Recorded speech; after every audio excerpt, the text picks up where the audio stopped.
Good evening, everyone. Hey, thank you. Thank you. So I'm Marie-Annick Gournay. I'm an Associate Pro Vice Chancellor for Reparative and Civic Future here at the University of Bristol. And it's a real pleasure for me to welcome you all this evening. We've got our partners, our students, colleagues, community members, and esteemed guests. Thank you for being here tonight. This event was kindly funded by the Bristol Collegiate Society, which has a proud history of supporting various departments of the university in research and public engagement work. The society was founded in 1899 by Bristol citizens who wanted to assist the University College. How many of you know about the University College?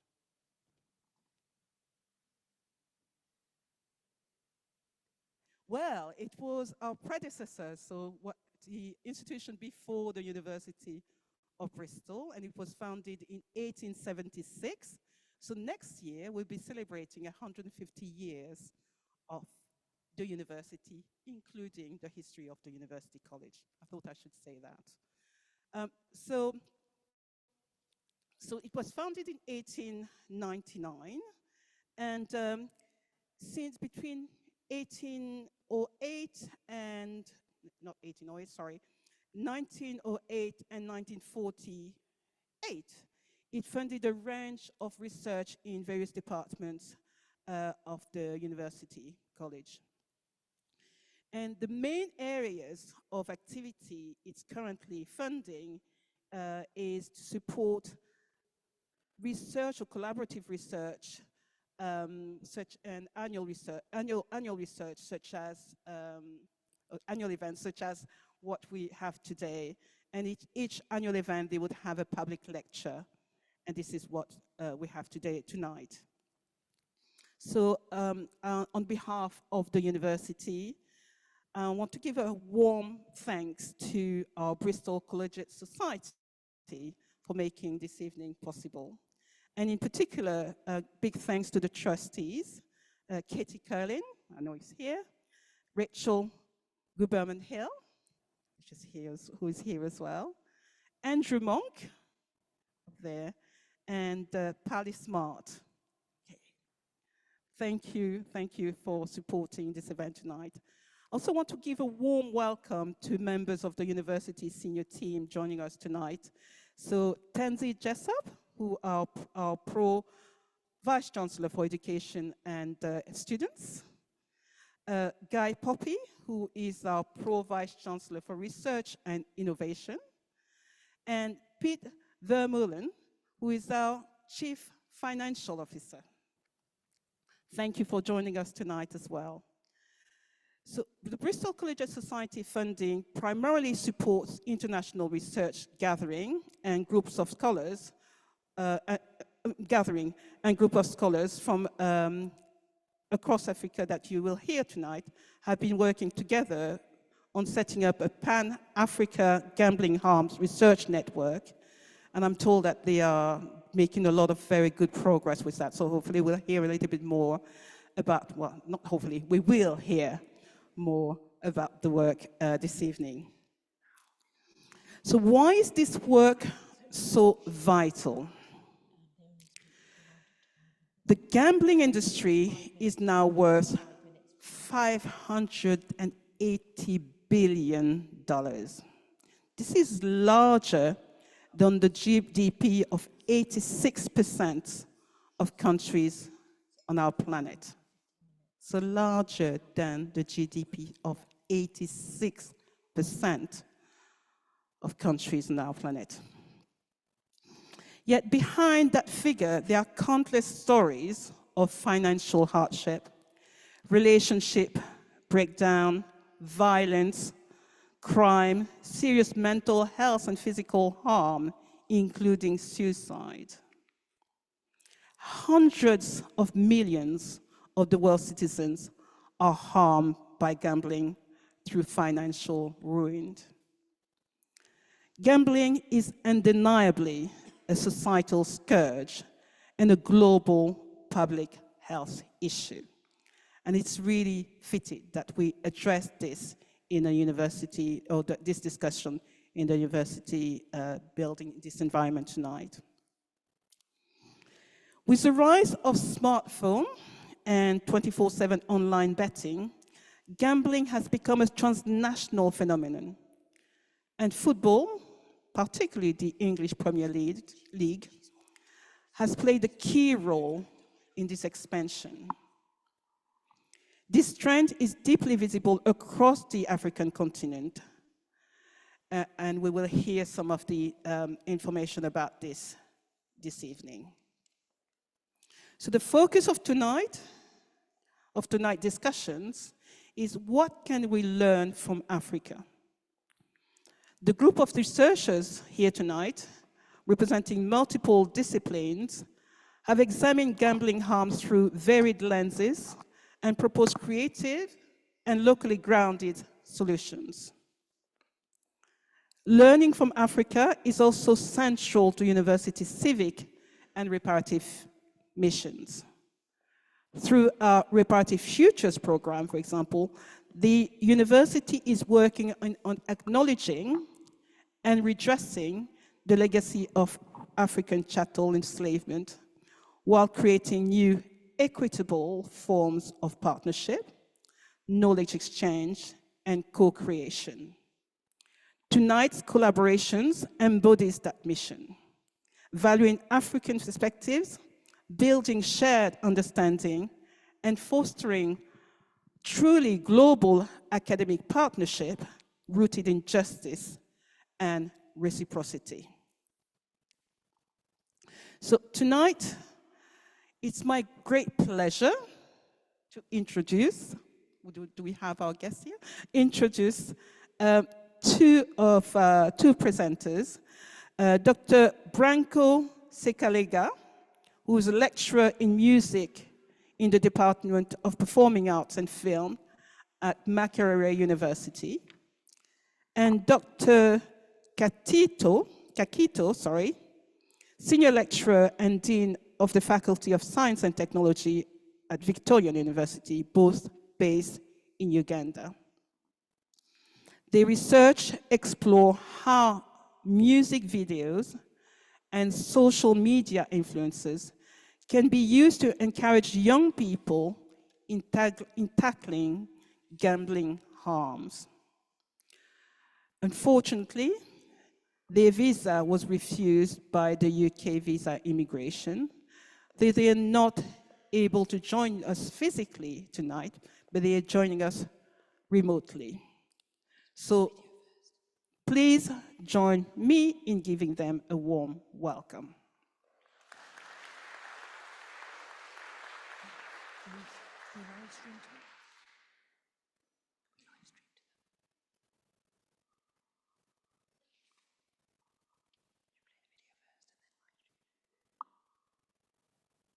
Tosiba physical, tosiba renti, yomuona bikonjange tuyo sosifira musala. Manye kubateno, awolaba wemba zechekulo.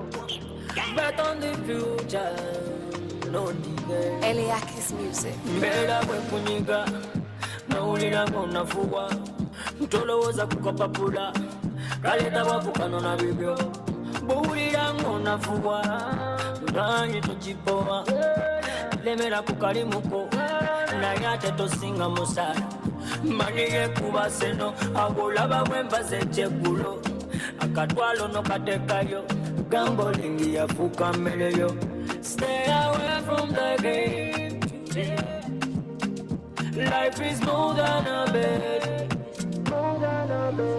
Just a little bit of hope. Just a little.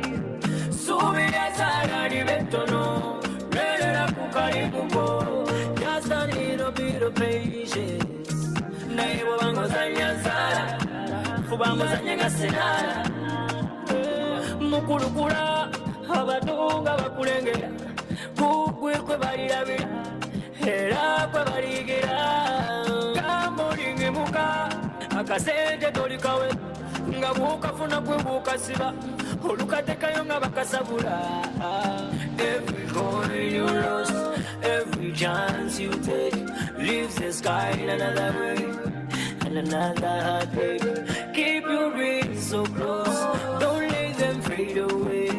Life is worth more than a gambler's needs. Just a little bit of hope, just a little. Subir salary no, just a little bit of patience. Naibo bango zanyazara, fubamo zanyagasina. Bobo yakala gambling, you should gamble responsibly. Tele kusinga maka, kusinga nkoda nga wajewora. Umutima umunafu, kusaba bino be umulemu. Sala simubi, faba muzanya, tuzanya bubi. Tosiba fizi, gomusome. Eyo ye future yo tokola sobi. Nala bikoja, nga fizi ya fira musala.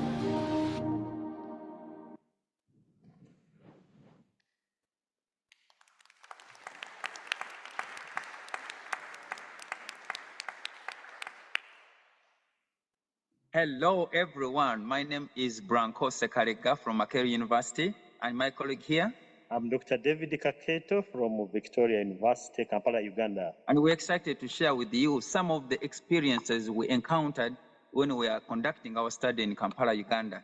And we're looking at how do we use music, song, music video, and drama to reach out to this demographic of young people who gamble on a daily basis, and try to see how can music and drama really help them to rediscover their worth, to discover the challenges associated with gambling. And I want to tell you that we had a lot of experiences that were positive. We learned a lot of good things, and we want to share with you some of those. And first of all, we decided to use this approach in a way that we wanted to participate in the co-creating and co-designing all the content that we created. And first of all, we believe that the power of participatory intervention actually was very, very, very strong in terms of delivering the message. Why?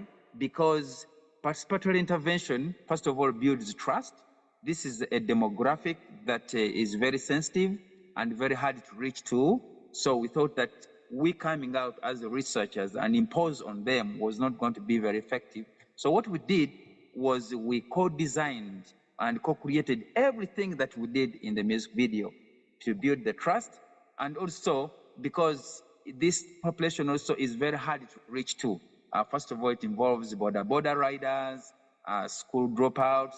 Some of them are still young people still going to school, and they're in the ghetto places, and the metropolitan Kampala and Wakiso districts. So we thought that maybe participating with them in the entire process of creating music video content, themes, recording, and disseminating this information was going to be very effective. And I want to tell you that it was very effective. Also, we needed to reduce the traditional power imbalance, which is always existing between researchers and participants. We wanted to break down the traditional top-down model of awareness campaigns, because most of the campaigns that we have been carrying out before, people have been carrying out interventions, it was like a top-down model. And we believe that maybe engaging them and breaking this model, it would help us, the participants, to share their own experiences, beliefs, and solutions concerning gambling. So co-creating, we thought that it was very powerful because it made them to be co-creators instead of passive recipients. And also, it encouraged dialogue rather than instruction. Now, also, the co-creation allowed ownership of the project idea, which they could support beyond the life of the project. And of course, also, it encouraged the inclusion of marginalized and underrepresented groups. I mentioned already that we had people who were gambling and that they were border riders, the school dropouts. This population is really marginalized. And the only way we could effectively do it is actually to co-create and co-design all the content that we're doing. And of course, this approach also enabled the participants to frame gambling through their own lens of morality, poverty, entertainment, and the dynamics of their families. And ultimately, of course, it made them become legitimate. It made our project become legitimate locally, transforming it from a research activity into a community movement. And there's another lesson that we learned, that actually youth influencing the video, using the youth influencer was very powerful. First of all, if you watch the video again, you can realize that actually the young man who led the video was a member of the community that we were researching about. So he's highly regarded, in high esteem. So there's that audience magnetism that came with that. And you can imagine that youth influencers often have royal followings on platforms like TikTok, Instagram, YouTube, and other social media platforms. So featuring them in a music video can instantly attract millions of viewers, especially the Gen Z audiences. And also, of course, it helps to drive organic traffic because these are young people sharing with their peers, so they can easily share because they believe and they trust them. You can imagine if a TikTok influencer with 1 million of followers posts a video of such, it can instantly go viral, boosting the video's visibility and hype. So we noticed that actually the young audiences tend to be inspired by their peers because they mirror them as aspirations, because they speak the same language, they have the same lifestyle, they go to the same places, they hang out too. And also, we based all this on the psychology of social modeling, where individuals learn and adopt behaviors through observing others, especially who they admire most. And in this case, of course, this young man who was the influencer became a mirror of possibility, showing that rejecting harmful gambling and advocating for responsible choices can be a cool thing, it will be empowering and socially rewarding. This was very powerful. And of course, the other lesson we learned was that actually the community was very excited about the use of performing arts. This is something that was not very commonly used as an intervention. So the project revealed that actually artistic expression remains one of the most effective vehicles for social dialogue in Uganda's cultural context because there's music everywhere. People can access music everywhere, both in their homes, in their communities, and of course in the social media. So what a better way could that be? And of course, the communities, we learned that they were very enthusiastic about the performing arts. And of course, because it was not approached in an intellectual point of view necessarily, but we wanted to use it as something that attracts emotions. And unlike conventional approaches, performances allowed for empathy, reflection, and also, of course, this performance transformed an otherwise a stigmatized topic. Gambling is really highly stigmatized because even those that gamble, most times they hide in places. They hide away from their families and parents. So it helped us to break down that stigma and to break silence and facilitate honest conversations. So, and of course, also we had the enthusiasm, which was also was observed through the process, which proved that actually performing arts are not mere entertainment, but could rather be instruments of social transformation. And my colleague also. Yeah, great. Thank you, Dr. Branco. The other lesson was about the involvement of the institutional leaders in solving real-life problems or gambling challenges. Initially, we see like the vice chancellors, college managers, or even school-ed teachers being so reluctant when it comes to talking about these issues. But this time around, what we thought that involving these school managers would be of great importance in that when you engage, when we discuss with these institutional leaders, you really see that they began to recognize gambling as a society and the kind of a public health concern, where students have always used their fees to do gambling or to do the betting. And at the end of the day, you know, in the initial stages, they think they're investing. They are putting in money with an interest, I mean, hope of getting a profit. But then they end up losing money. And at the end of the day, they drop out of school. So you will find that many institutions or universities have always talked about retention rates as being low. But the fact is, gambling is one of the challenges that institution leaders have always undermined, that they thought it's not a critical concern, till when we involve them in our discussion and they realize that actually could be one of the reasons to why many students are unable to complete, because they are using some of their tuition to do gambling or to do the betting. Again, the leaders' actual insights and discussions signal the need for policy reforms which align with the broader national framework. We have what we call the Uganda National Development Plan of which we, Plan 4. And this one emphasizes the human well-being and responsible citizenship. So in this sense of enlightening the challenges or factors that are associated to gambling, institutional managers have come to realize that actually, if we need to put or to implement the Uganda National Development Plan 4, we must emphasize responsible gambling. Additional leaders became actually multipliers of the change, in that they carried the messages from the project into the institutional management, that is the colleges and university top management. Actually, discussions actually even ongoing to see how they can continue also orienting, guiding the youth from the risks associated with this gambling activity. Then also institutional leaders involvement showcased how grassroots leadership can turn research findings into sustainable community practice. Because initially, usually research at times remains in the written documents, but here we are whereby the community leaders and institutional leaders now carry forward the message. It's going to be a sustained message because it's going to be to remain a topic of discussion, and will also promote policy kind of adjustments. But again, we also had another lesson of social media and the youth. Now, it is very, very clear that today social media and the youth are inseparable. That if you want to do any kind of dissemination, it is advisable, or it's social media is one of the most dominant or critical tools we can adopt when it comes to promoting or disseminating information.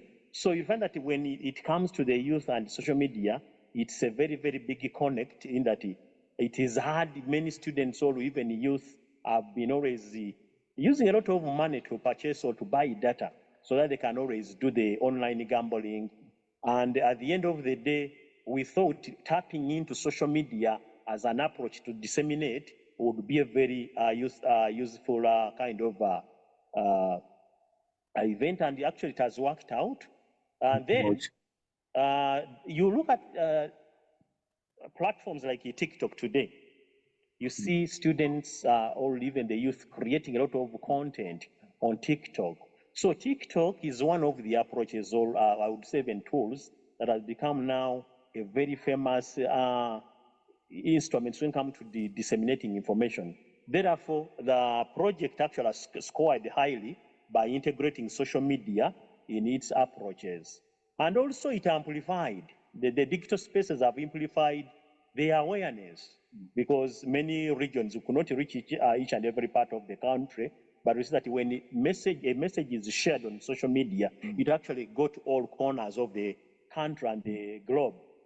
And also we noted that these kind of data points demonstrate a cost-effective way of disseminating information, because like I've said, it's hard to reach every corner of the country or the region, but when you simply share the message digitally, it actually moves much, much faster. And then also, we also look at the other element of the digital participatory culture, where, like I've mentioned, that so many platforms, digital platforms, have now become the order of the day, where audiences have become co-creators of content, and then sharing such content becomes much, much easier. Thank you so much, Dr. Brown. Yeah, thank you, Dr. David. So what are the key takeaways in summary? Well, in summary, we say that the participatory approach ensured ownership. Number two, the youth influencer leading the song video enhanced relatability, because then he was part of them and he involved the themes and ideas that resonated with his peers. Number three, the key takeaway from our study is that there was a heightened community excitement about the involvement of performing arts because it inspired emotional connection other than the usual way of broadcasting news on the TV, on radios. But this was an activity where they participated and emotionally they were connected with. Also, we believed and we realized that actually there was institutional involvement whereby they now believe that this issue was a real life gambling challenge. And finally, the power of social media can never be underestimated. So we realized that actually it scaled our messages across boundaries, reaching out even to other places that otherwise this project would not have arrived. So I want to thank the University of Bristol and for this wonderful opportunity. And my colleague and I are very excited about future opportunities as such. Would like to scale this same project in other parts of the country, and maybe through creating more videos and engaging, many things will come to actually to be effective. Thank you very much. Thank you so much.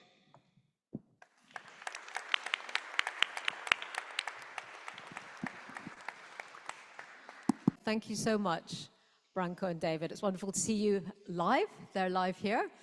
We've now got time for Q&A. There's a roving mic, so if anyone's got questions for Branko and David, please put your hands up and Vanessa will come and find you.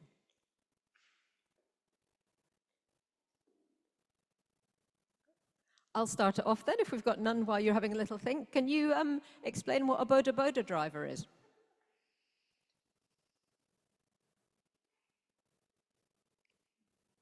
Can you hear us okay?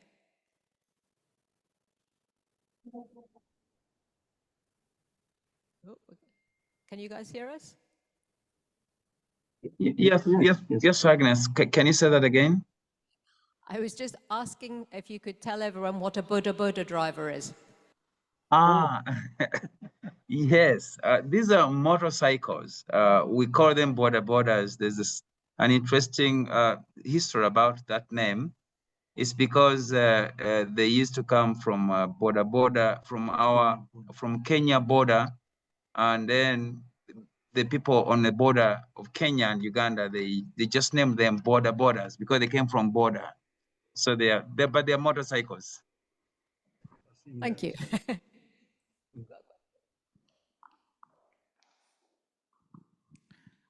Thank you, Dr. Sekalega and Dr. Kaketo. I must say I'm very privileged in the way that I'm Ugandan. I understand exactly what the situation is, and I understand the language. I can see that you've done a very, very important study that the people really need, and it's going way, way beyond the borders.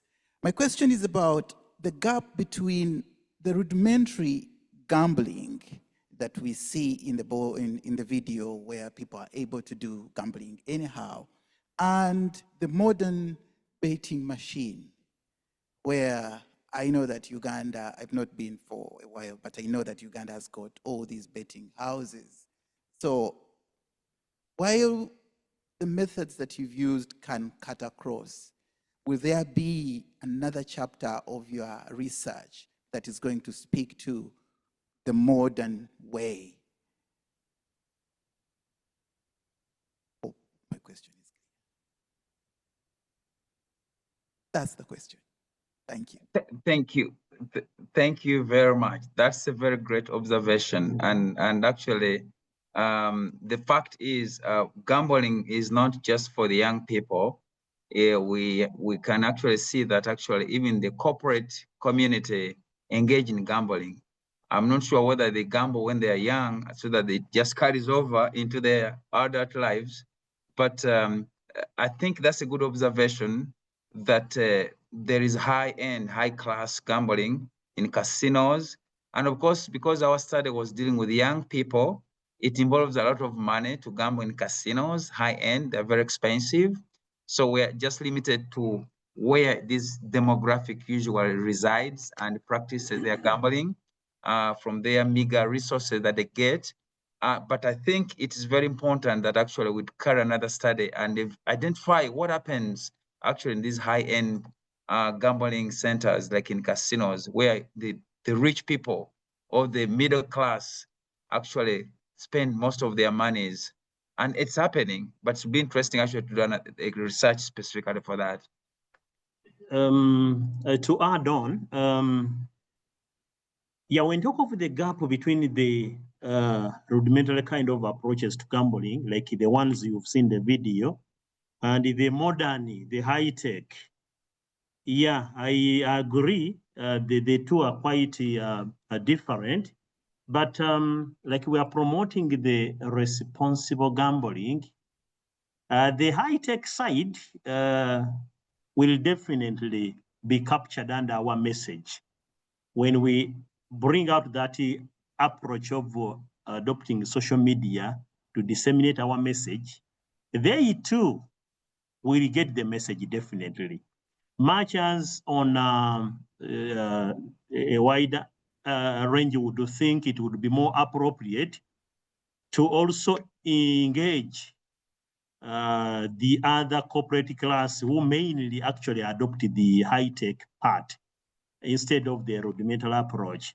So there is definitely a gap, and we think as we continue engaging into these studies, we shall get again, I think, an opportunity to engage such a class and see what best approaches would be adopted in terms of, again, promoting the message.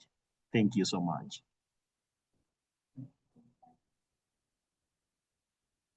Yeah, I loved the video. Thank you. That was fantastic. Two questions. One is gambling gendered? Is it mostly young men or is it young women as well? And the second question, I noticed one of the lyrics was, if you are to bet, bet wisely. And I would have thought, isn't it best just to say, don't bet? Thank you. Thank you very much. Those are great questions. One, is it gendered? Yes, the biggest percentage actually of young people who gamble are of a male, they are males. They are males.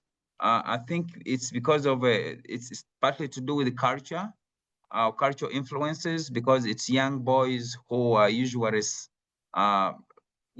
charged with the responsibilities of moving out of the houses at any time. The culture here dictates that a young girl or girls in general should not be expected to be outside their houses at a certain time. Now, also because of the responsibilities, yeah, young girls are in their homes and they're expected to do other things, but men are always accompanying in the markets. They are their fathers. So yes, more boys are gambling, but there is also a small percentage of young girls who are also taking it over now. I think it's to do with the easy access of now mobile phones, because now anybody can gamble from anywhere as long as they have mobile phones. And concerning the message, if you are to gamble, gamble wisely, I think that is from an understanding that it's not entirely possible to eliminate gambling. It's a kind of a caution that in case that is the only solution you have, you need to gamble wisely. So that's why we're advocating for responsible gambling, other than entirely eliminating it. I mean, we would have loved that it stops entirely, but the dynamics of society, it's a business, there's political influence, there's a lot of things that are happening around gambling. It might not be feasible to eliminate it entirely. But I think that message should be maybe do not gamble. I think next time we might need to just state it clearly as that. Thank you so much. I think we've got time for one more question. I think Rachel was next down in the front.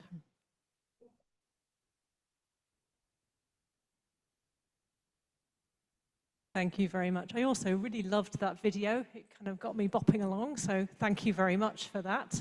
And I also wanted to say that I'm really sorry you can't travel to be here with us in Bristol. I'm sure we'd all love to have welcomed you here, so I'm sorry that you couldn't travel. I had a question also about gender, but also about really impact of gambling on young women. So you said to us that young women are increasingly gambling. I was wondering about the impact of young men's gambling on women or girls in their households, and if you could say a bit about that, please.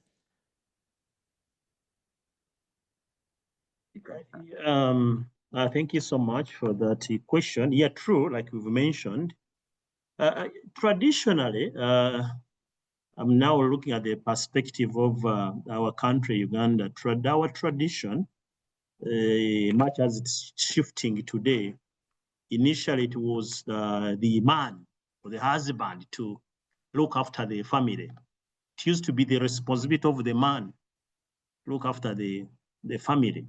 It is, of course, shifting with the modern trends. And that, of course, is one of the reasons why you see more boys or males engaged into the gambling activity.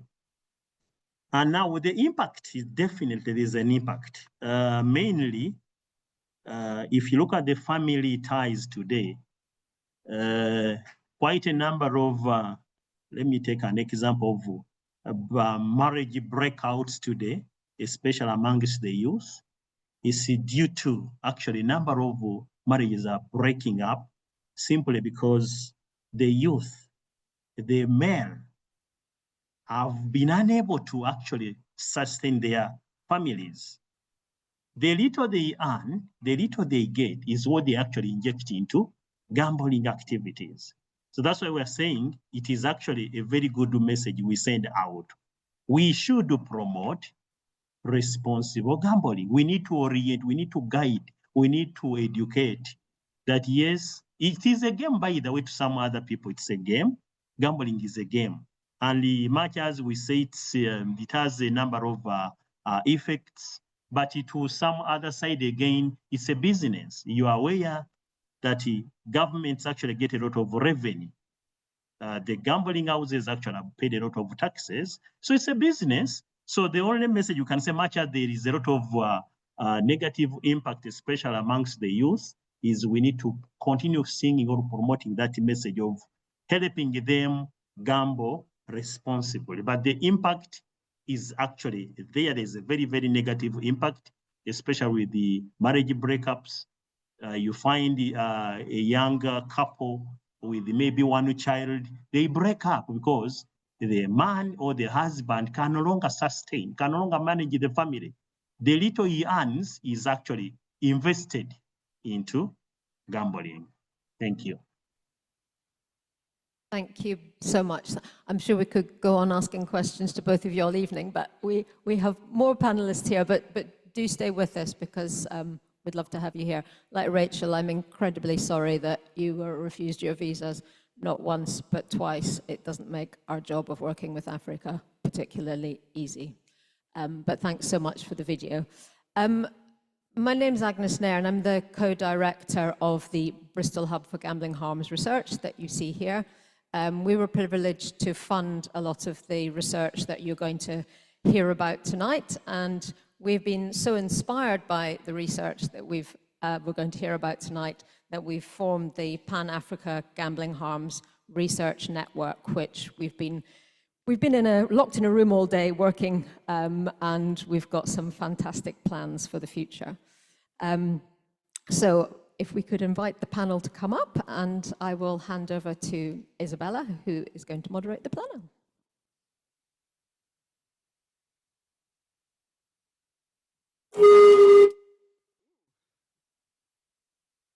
Thank you, Agnes, and good evening, everybody. My name is Isabella Aboderin. I'm the founding director and now chair of the Perivoli Africa Research Center here at the University of Bristol. And at PARC, our work focuses on transforming or championing a transformation in research collaborations between the global North and Africa in order to rebalance the global academic research system and promote, I'm not sure if that's me, and promote Africa-led scholarship to enrich the production of scientific knowledge, of academic knowledge, to shape directions for our collective future globally. And a key part of our work at PARC centers on the Africa Charter for Transformative Research Collaborations. And it was precisely a workshop to consider the relevance of the Africa Charter that brought this group of researchers, not just these four, but the larger group, together in Nairobi in May, where I had the pleasure of meeting some members of this group. And so I'm particularly delighted to chair this panel tonight. Welcome, all of you. You will hear from four researchers who will introduce their research projects to you briefly, all beginning with an image that captures the essence of the research or the findings that they've generated. Each speaker has only 5 minutes, unfortunately. We don't have so much time, and I've been told that I must be strict with timekeeping. So, without further ado, I would like to invite the first speaker, Daniel Ikenna Molobe. He's a public health consultant and researcher from Nigeria who has worked with both local and international organizations, has wide-ranging experience in the development of social interventions for children and young people, in particular in the areas of drug abuse prevention, reproductive health and HIV/AIDS, and migration programs. Daniel will speak to us today about a project entitled Exploring the Nexus of Gambling and Irregular Migration, a study of Nigerian returned migrants. So over to you, Daniel. You're welcome.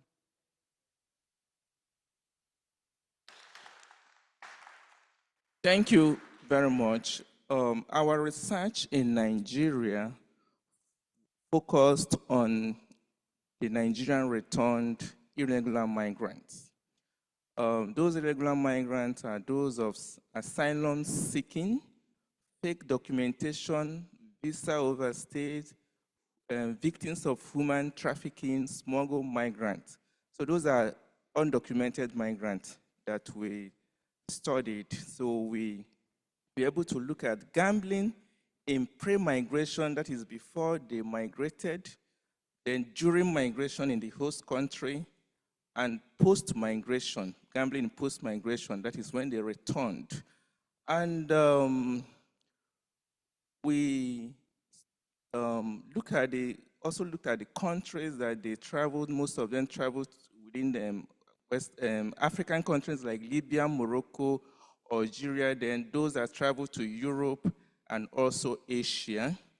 So findings from the research, we were able to discover that 63% of them were addicted to gambling, and the rate of addiction was highest among those that, that listed economic hardship because of their legal status in the country they migrated. They were not able to find jobs, so for survival strategy, they engaged in gambling. So the gambling addiction was high among those that listed economic hardship. We also have those other reasons for them to engage in gambling. Some of them mentioned psychological distress, isolation, structural vulnerability like legal uncertainty, and for fun, recreational factors as well. And also, the findings also showed that some of them reported trauma-related symptoms. I think we have 77% of them that reported trauma-related symptoms. And among those 77, 29% of them reported reactivity response, such as panic attack and anxiety. And we have 29% of them that reported negative cognition or mood disturbance, like depression and suicide thought. We also Also from the findings, we also discovered that because of the vulnerable population of the migrant that we studied, there were also linked social problems like most of them, especially those that were trafficked, we are forced by the traffickers to gamble. In some cases, the traffic victim choose between prostitution, choose gambling instead of prostitution without knowing the also harm in gambling. And also the environment exposed them to substance use. So some of them were influenced to use substances.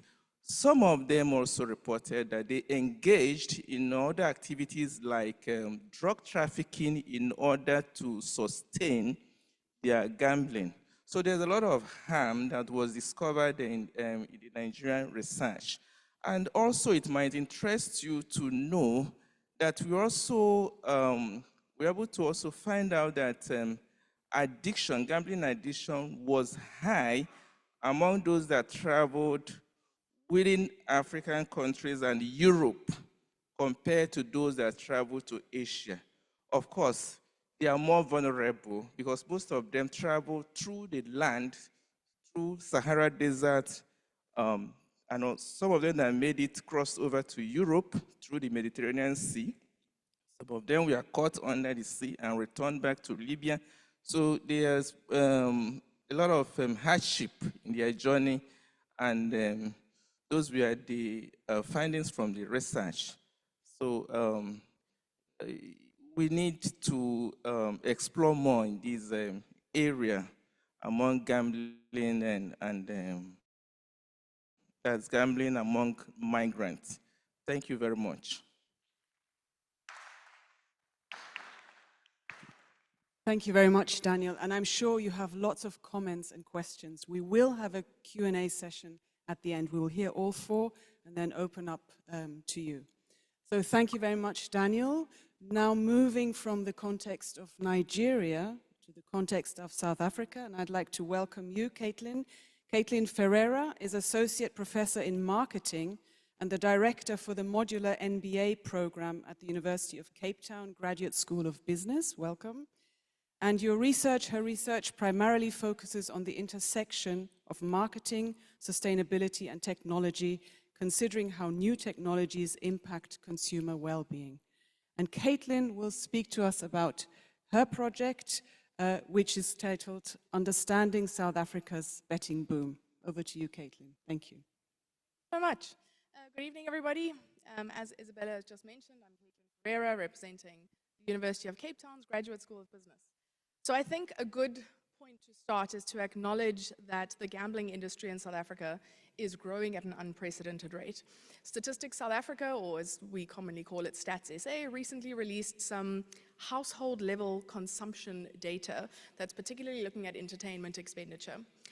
And the one big thing that this data revealed is that the #1 expense category when it comes to household entertainment expenditure is now gambling. And it's sitting at just below 55%. Now, I think there's a few things that we need to think about when we look at this data. The first is, the framing of gambling exclusively as something that's in the entertainment category. So it's being compared to going to the movies, buying tickets to a sports match, and purchasing a holiday package. And I think,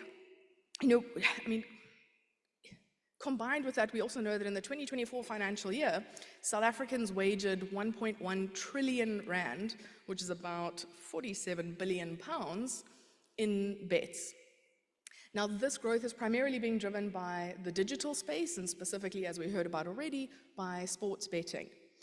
Now, we need to also think about these numbers within the context of South Africa. South Africa is a country that has been plagued by high levels of unemployment. It is one of the most unequal societies in the world. And when we start to couple that unique social context with this incredible rise in gambling, we start to paint a picture that can result in many social ills across communities, across the country. So in partnership with the Hub here at Bristol, we are spearheading 2 different projects within the South African context. The first is one that's going to kick off at the beginning of next year, where we are looking at the prevalence of gambling advertising, particularly within sports broadcasting in the country. And the second one is one that is a result of collaboration across all members of the Pan-African Gambling Harms Network. And that's where we're looking at the gambling motivations and behaviors of university students. So while this project is currently in the field, I wanted to use this as an opportunity just to give you some very high-level insights from some of the interviews that we've conducted so far.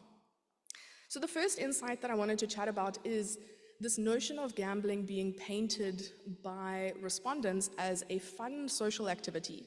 So I've heard gambling being described as fun, as recreation, as a passion, as a hobby, and more specifically as something that's a very social activity. So whether individuals are heading off to the casino with their friends, or if they are choosing to bet on their cell phone, there then seems to be an immediate discussion of that experience with friends.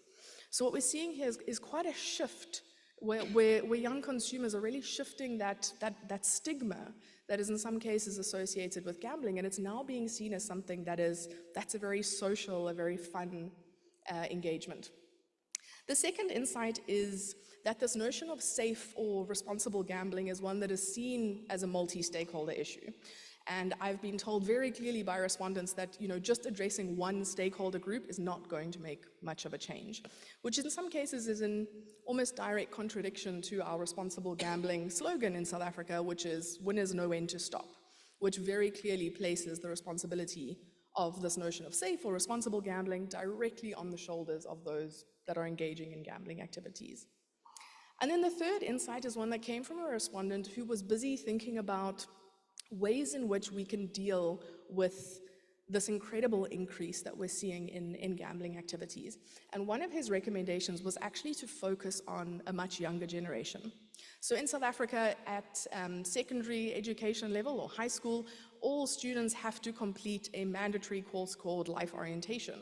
Now, the purpose of this course is to equip scholars or children, I guess, with very specific life skills so that they leave school as well-rounded individuals. And one of his recommendations was actually to think about bringing in content relating to gambling harms at that stage. And I think bringing that content in at a much earlier stage is something that's incredibly important so that we're able to have students being able to make informed decisions, right? And I think, again, incredibly important if we think about the fact that a lot of marketing communications that we're seeing, I mean, I actually took some photos of it at the airport when I was leaving. It used the word fun twice in different content that was stuck up all over the airport. So it's something that is very much being portrayed as this fun social activity. Thank you.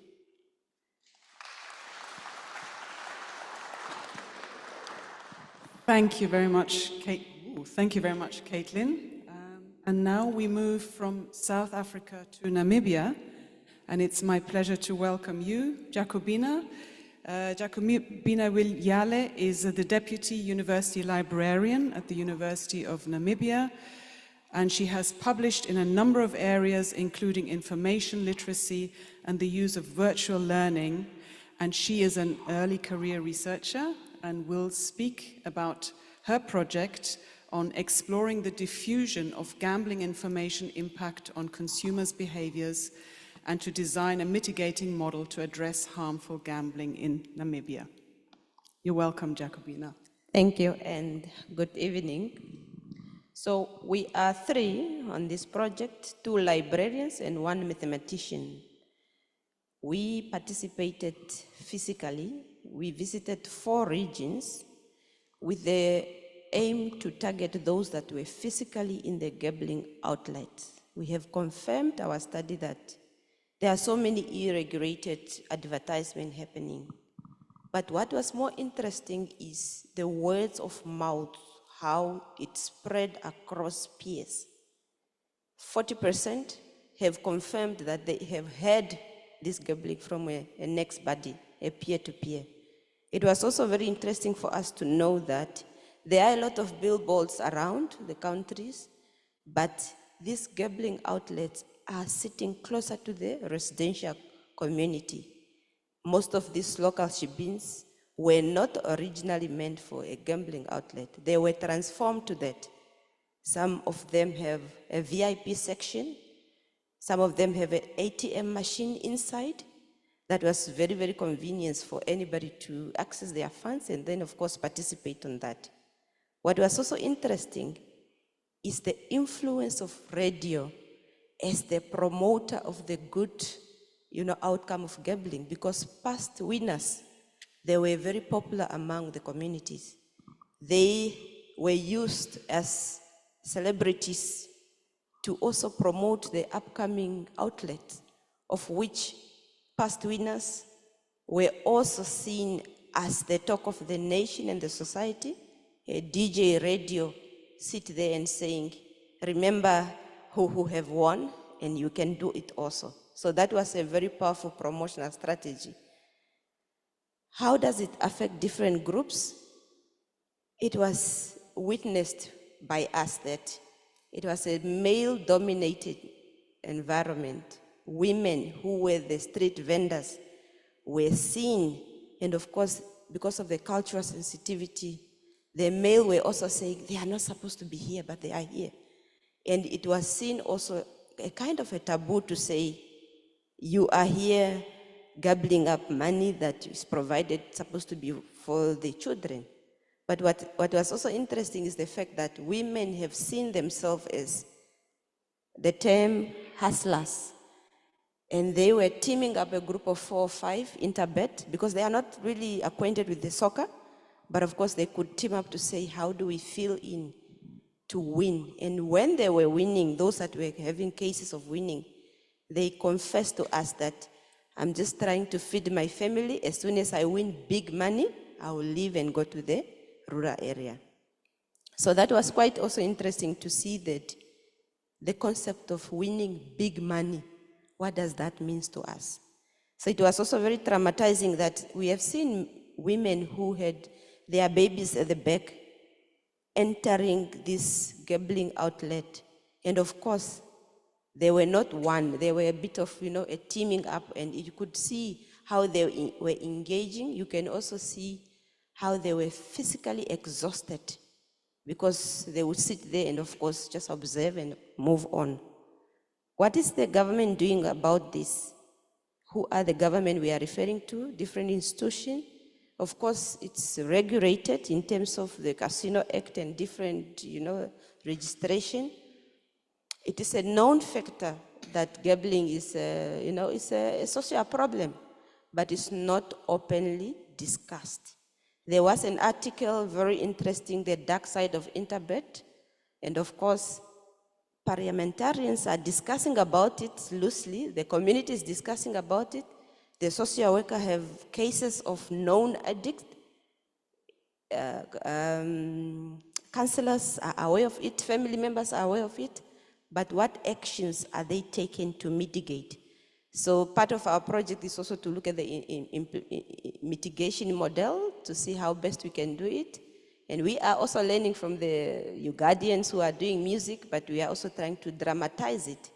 But the power of radio remains very powerfully influencing the gambling processes and, of course, project in Namibia. I think, on a nutshell, that is a Namibian case, and thank you very much.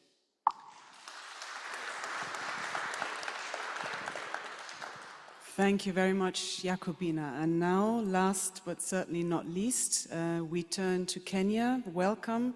Dr. Gregory Juma is a lecturer in the Department of Special Needs Education and Early Childhood Development at Jaramogi Oginga Odinga University of Science and Technology in Kenya. And I just want to take a moment to acknowledge that the patron of your university, the man who gave it his name, passed away today.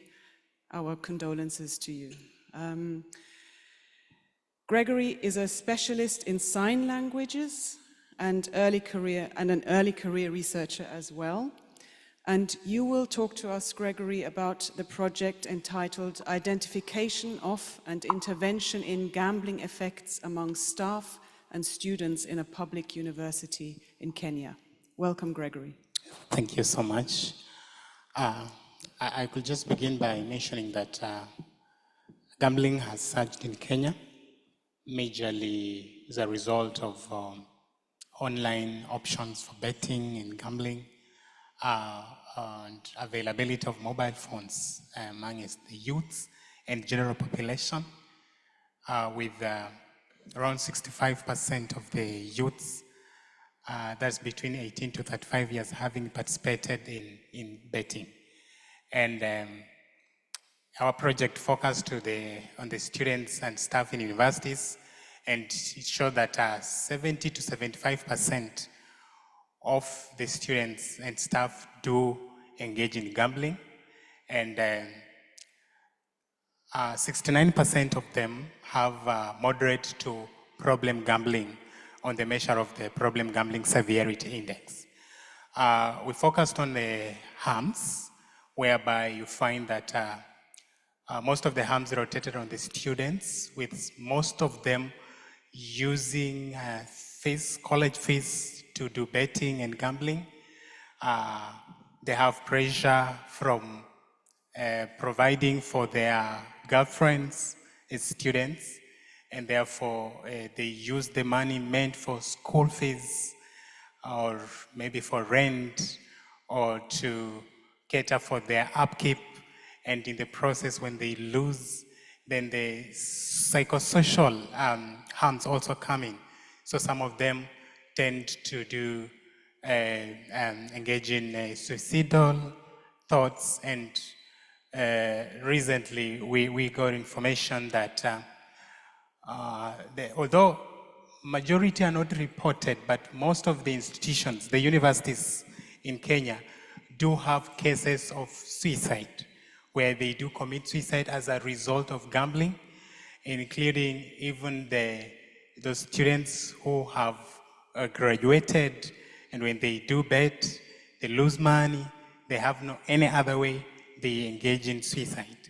And the project also focused on getting the interventions, and one of the major approach that came out was the co-designing and the co-creating of the gambling harms intervention policy that we produced, and our university is in the process of adopting it, such that there are measures that the university can adopt and they can be replicated in other settings and other areas to enable the institutions as well as other agencies also to come in.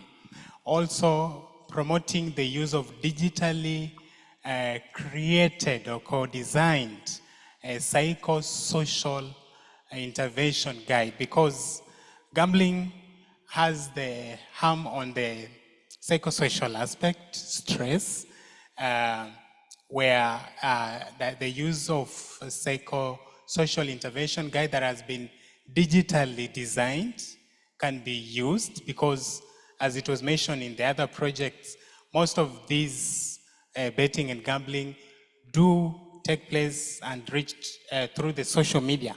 And therefore, the use of social media and other digital platforms can be used to also promote awareness. And another intervention is the use of the influencers.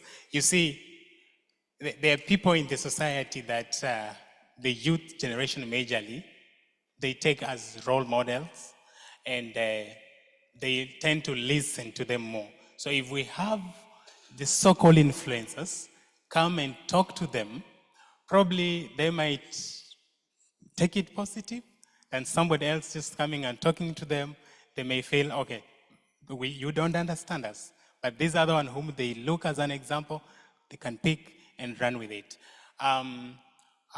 One of the other things that we like to point is the aspect of gender. Male, they're dominant, but ladies do also participate. In fact, it came out that ladies play a bigger role towards men participating in betting and gambling, because they tend to demand more, and therefore it's like they put pressure, and the men have to use different approaches, including betting and gambling, to be able to provide for the needs of the ladies.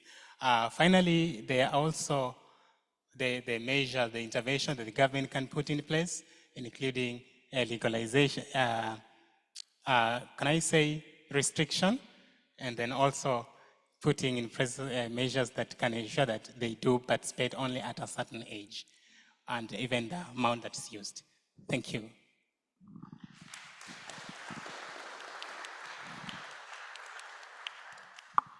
Thank you very much, Gregory. I think you'll agree we've heard a set of incredibly rich and fascinating, insightful, but also in many ways hugely disturbing portrayals or accounts of different facets of gambling in different contexts of the continent of Africa. And before I open up for questions and comments from you, the audience, I'd like to return to what I think is the key part of the title of today's event, which is what can we learn from Africa? And I wanted to quickly turn to you, Agnes, as a UK-based researcher focusing on gambling harms. What for you are key elements of learning for us here in the UK that you see emerging from what we've heard so far? I'll give you my mic. Thanks very much. Yes, we've got so much to learn. We've seen this is a global epidemic. It affects all of us. But what is really impressive about the approach by my wonderful African colleagues is first of all genuine co-production. I think you've heard that word. But it really happens. These are not researchers sitting up in an ivory tower. These are researchers who are out in the field who are trying to understand their communities and co-produce with the communities. Sometimes that's dangerous, particularly the Namibian project. There was a lot of danger involved in being involved in some of the communities when you've got betting companies that have got a lot of money at stake. But I think this co-production is important.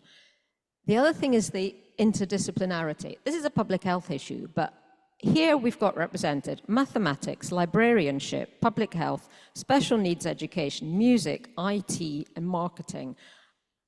There's not even any question about, are we working in silos? That these amazing researchers just get on with doing interdisciplinarity in a way that I think we find very difficult in the UK.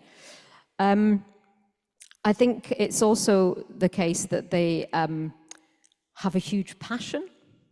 I think we've seen that amongst all of them, you know, the music videos, that passion to do something. And Charles, who's also one of our group today, was saying, and I think this might become our motto, the bus doesn't have to be full before it starts its journey. Let's just get on and make things happen. Thank you.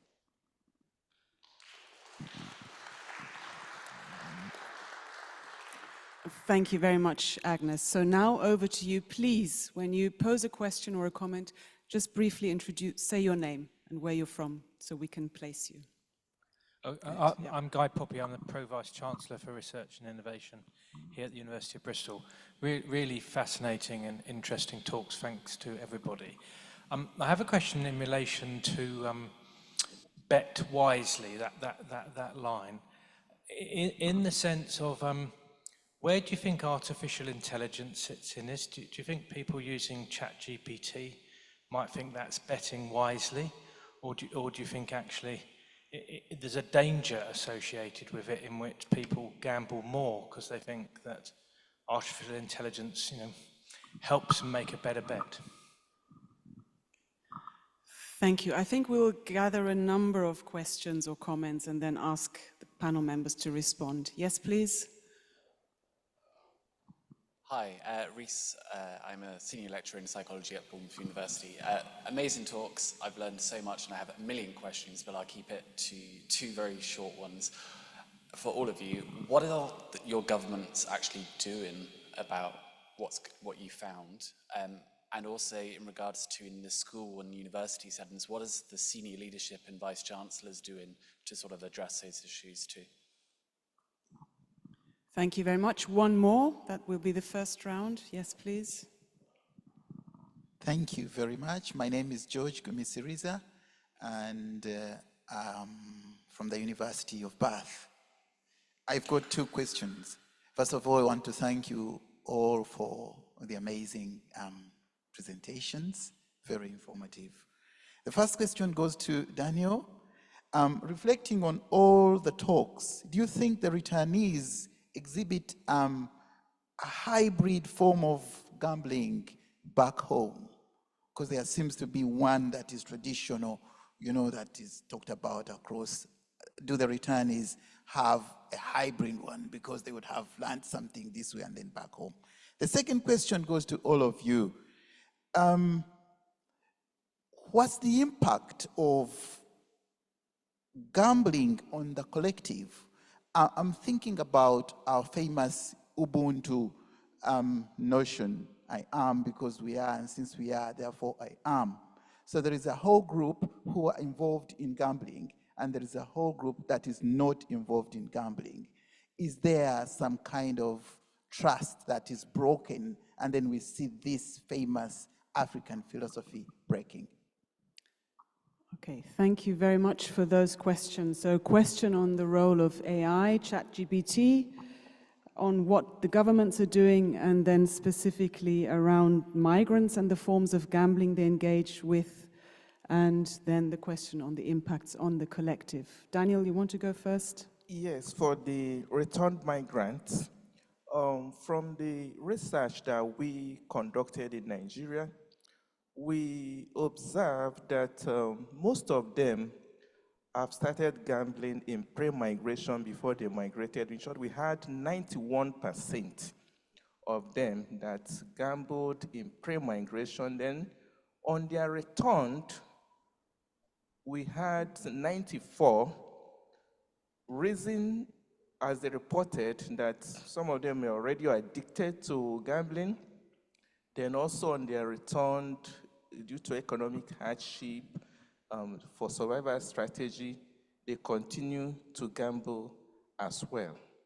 And the reintegration program, which I'm also part of with the International Organization for Migration, is just only establishment of socioeconomic reintegration, establishment of businesses for them. There is no component in the reintegration that address gambling, and that is what we want to also develop, like a toolkit and intervention guide to, if we can develop it with some of the migration agencies that we have, so that they can incorporate it for reintegration in post-migration. Thank you. Thank you very much. Caitlin, you want to speak to one or more of the questions? Yeah, sure. So I actually wanted to chat to the AI question. I think it's a really interesting one. And actually following one of the interviews that I did, one of the respondents mentioned a few different platforms. So I went down some Google rabbit holes trying to learn more about these things. And I came across an incredible amount of content that was promising me, you know, ways in which I can cheat the system. Now I think, you know, knowing about gambling harms, there are very clear algorithms put in place to make sure that, you know, there's a certain amount of wins, there's a certain amount of losses. So I absolutely do think that it's, I mean, is already, but is likely to become even more of an issue where we start to see gambling, individuals that are engaging in gambling activities starting to rely more and more on that advice, if you will, that's coming from AI platforms. Thank you. Thank you. Just confirming that the youth, between 25 and 34, majority of them are not really using smartphones because these were physically in the outlet. So I'm also wondering, the older person that we have engaged was 76. So maybe there is a contribution. It also depends on the type of gambling, because these were physically in the outlet, and of course, I don't think at this level AR could have, you know, make an influence, but because we were in the field, maybe among the students at the university, it could present a different picture. Thank you. Okay, Yes, thank you. Just to add on that, in our research, we didn't find a situation where students were using AI for these, but because you mentioned the statement, bet wisely, for us, we looked at in terms of they should be able to bet what they can afford to lose. Like, okay, I can place a bet, but I will not place a bet using my rent or my college fees. I will not spare money meant for my upkeep to bet. So I can bet what I can afford to lose. And also maybe in aspect of AI, I don't know whether it's connected, but there's some form of social structure. We realize that like staff, there is a way in which they know themselves. This one is able to analyze the bet, the odds. So there's some form of consultation that if I want to place a bet, I'll go to this person and consult, analyze, help them before I place a bet. Among is themselves, even this, okay, they're not formal grouping, but they are some kind of social structure that they know. There was a question on what's the government doing? Okay, you know, betting is, or gambling is not illegal, right? So, okay, they are allowed to bet, they're allowed to gamble, and somehow there's measures that the government has put in place, like in our case, Kenya, there is the Betting Controls and Licensing Board. So these firms are licensed and they pay tax and then they do their business. But the advertisement and the media, all they talk about only the positive part of it, not the negative. But usually they cannot be stored because it's not illegal, you know. Yeah, so, and even the university management, they can just put in place, I think that's where the aspect of responsible gambling comes in, to tell them, bet wisely. You can gamble responsibly, but you cannot tell them, don't gamble. Okay, thank you very much. I would like to just, maybe Branko and David, there was a question, I think, very important about the impact of this on the collective and on this spirit or philosophy of Ubuntu, as you mentioned. Might you have a view on this? Just 1 minute or so, we are up against time, so very briefly, what would be your perspective on that question? Yes, thank you very much. So yes, certainly there is an impact on Ubuntu philosophy, but I think partly because most of the young people have now moved away from their villages in search of better lives. Now they come to towns, to cities, and for us in Uganda here, most of the gambling is taking place in urban areas. So now those cultural values of Ubuntu, collectiveness, we stick together, we do good things together, are kind of now being devalued. They're being now not taken as serious matters. And I think the impact is big because of the young people migrating from the villages to urban areas where actually gambling centers and gambling activities are more prevalent. So that's the reason why we need to really reach out to them where they are in these urban centers and figure out and have a conversation on how maybe Ubuntu philosophy, that collective idea, can be reinstated. Thank you. Thank you very much, Branko. So we are up against time, but I've been told we can go on for a little while longer. So let's open up for another round of questions or comments. Right at the back. And keep it as short as you can.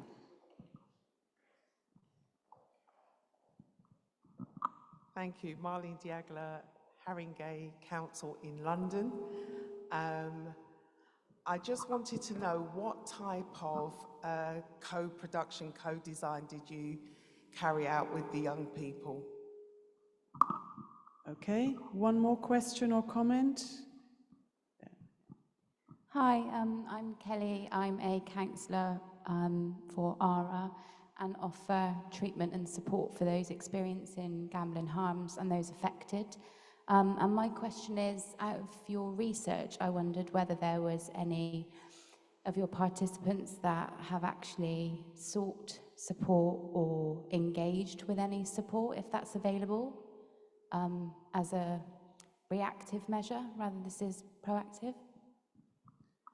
Okay, thank you very much. Who would like to? Who would like to? Okay, I will respond to the first question on what was co-designed and co-produced from our project. We were able to design, of course, with the people with lived experiences, the gambling harms intervention policy. We also had a co-designed and produced psychosocial intervention guide that could be used by the university counselors to provide psychosocial assistance to those who have been addicted or are in the process, they need assistance. And also we had co-designed education communication materials that can be used for promotion of awareness on gambling harms. Thank you. Thank you. Just to provide some insight of what the government of Namibia have done, we now have a gambling commissioner appointed. Among librarians, whenever they see a word gambling, they point to us. That is also a reaction to say, we heard you, but we are shifting also a bit of discussion around you as the initiator of this. We have seen the government calling for more graduate in terms of social workers, because we are starting to accept. Majority of those that we interviewed have said, I am a regular visitor of this outlet, but I'm not an addict. But in reality, they are also known, because we were making reference to wait until 3 o'clock.